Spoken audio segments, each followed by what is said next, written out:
explorers. My name is Priya Goswami and I'm the co-author of your art exploration series by S. Chand Publishing. Did you know that a viewfinder is like a special window that helps you choose what to include and what to leave out in your photograph? Your eyes can see everything, but a viewfinder helps you focus on the most important and interesting part of the scene that you want to capture. Let's explore our 3-in-1 stencil viewfinder and see all the interesting ways we can frame a scene. Here is how you can use a 3-in-1 stencil viewfinder. Hold your viewfinder close to your eyes.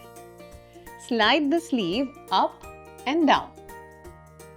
Try all 3 frames: panorama, rectangle and square. Now, let's go out and explore. Let's choose a beautiful part of our school or any park. Try each frame. This is the panorama frame. It shows more of the background and surroundings and helps tell the story of the whole place. It is perfect for wide views like landscapes, playgrounds, or full classroom scenes. This is the rectangular frame. It helps to focus on the main subject while still showing some background.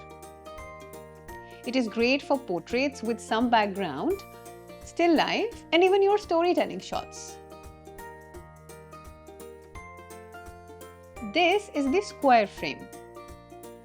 It feels neat and helps focus on details. Perfect for objects, faces, and even pattern studies. See how you can explore the same place with each frame. Now it's your turn.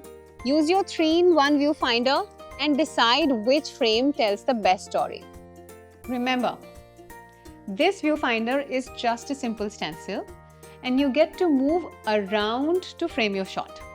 When you move closer to your scene, your frame becomes small and focused. When you step back, your frame becomes wide and open like a big scene. And you can find all these frames in your mobile phone camera too. So go out, have fun, and let your viewfinder guide your creativity.